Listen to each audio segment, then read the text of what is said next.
Hello, readers and writers. I'm MJ, and today we're going to be talking about my April TBR.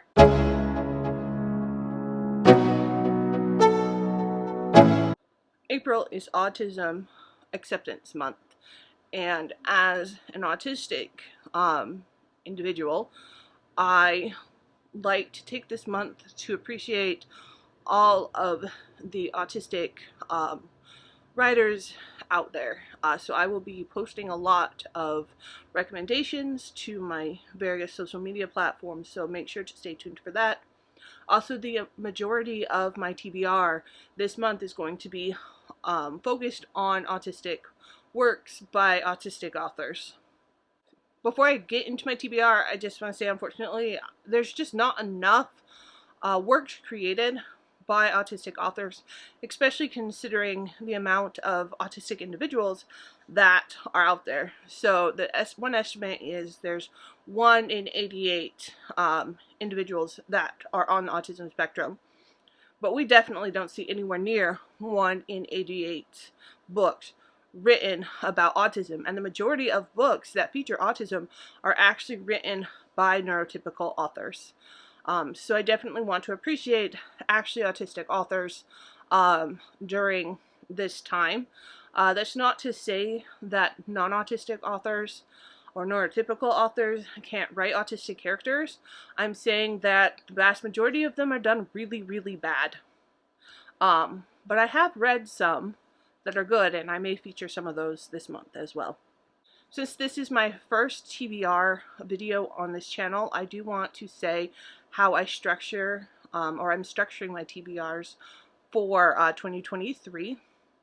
So this year I have always will have one spot at least for Brandon Sanderson books, since it's the year of Sanderson. I'm also trying to make sure to do one reread a month. In addition, I want to make sure I have at least one series a month that I'm continuing on with, and then one Star Trek book a month. So I'm going to start out with my Brandon Sanderson pick, and the second book of Sanderson's secret novels was released on April 1st, and so that is going to be my first pick. I'm going to put the non-spoiler cover on, even though the title officially has been released, but for those that haven't seen it, I'm going to stay spoiler free for now.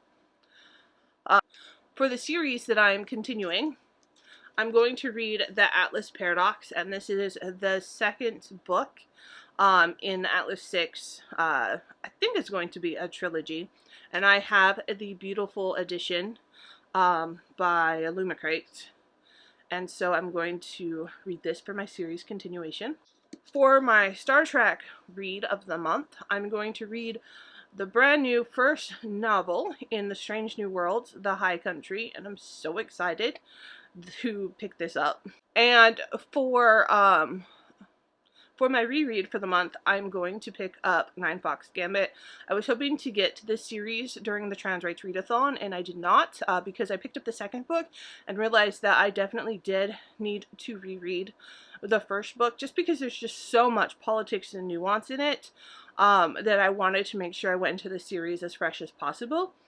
So Yoon Hun Lee is a trans author, but he is also an autistic author. He was diagnosed as an adult, like so many of us were, and so I don't think there's specifically, to my memory, I don't think there's specifically autism rep in this book, but one, I don't think that necessarily matters in supporting autistic authors, and two, I think that even if the rep isn't specifically represented, that some sort of neurodivergence tends to come through in autistic writers' books. So my reread for this month is 9 Fox Gambit. So the rest of the non-ARC books on my TBR are going to focus on autistic books, rep from autistic authors. And the first book on my TBR is a brand new release from Deanne Bryn. It is the second book in the Guide for Dating Vampires series. The first book is How to Bite Your Neighbor and Win a Wager. It is a male-male romance that is like new adult YA, which you would think is not my thing at all. But I really enjoyed it. But I'm really excited to read the second book in the series, which is How to Sell Your Blood and Fall in Love. This book does have autism rep in it also, which makes me very excited. Autism vampires.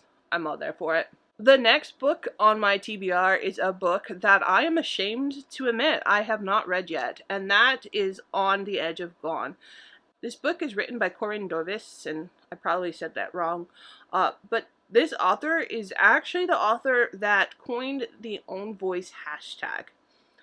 It is an autism rep book that I have owned for years. I have put on many a TBR, and I haven't picked it up, even though it's exactly everything I want to read in life. So this is definitely a shame TBR book, but I am going to pick it up this month. It is definitely a priority read for me. I do try and read at least one nonfiction book a month as well, although that's not necessarily specific, but this month I have 2 nonfiction reads. Unfortunately, with autism, it's so much easier to find nonfiction books than it is to find fiction books. But my first nonfiction read is Uniquely Human, A Different Way of Seeing Autism, and this is a book that actually celebrates the joy of autism, or at least that's how it comes across, and I really want to read this. I have I actually got my master's degree in applied developmental psychology, and I did my master's thesis on autism, so I really do like reading nonfiction, specifically in regards to autism, and so I'm really interested in seeing a positive spin on autism, because so many books are focused on all the negatives, and while you can't read all of my shirt, it does read Abilities Outweigh Disabilities, because I do believe that there are so many positive aspects to being autistic, and I like seeing those celebrated all the time, but specifically now. And the last nonfiction book on my TBR this month is Spectrum Women, and this was a book that was book faired to me, I think, last month, so very excited for that and very appreciative. So I definitely want to read it this month. It's one I've been wanting to read for a while. And why I personally do not identify as being a woman, I like reading books that focus on autism outside the typical young male perspective that encompasses so much of research, because the reality is that while those individuals are the ones getting diagnosis, they're not the ones most prevalent with autism spectrum disorder. They just tend to bias the diagnostic criteria. So I'm really excited to pick up this book. Now, while that is my official TBR video, I do have a lot of outstanding arcs that I also need to read, that I hope to at least get through some of them. My brilliant plan to read a lot of them last month went out the window with the Trans Right Readathon, but I 100% had to participate fully in that readathon and show support for other trans authors, especially with everything going on. So I do not regret my decision, and I hope the publishers completely understand why I have not released reviews for those arcs yet. So I hope that you have a great reading month for April. Let me know what you're reading in the comments below. And as always, keep reading, keep writing, and until next time.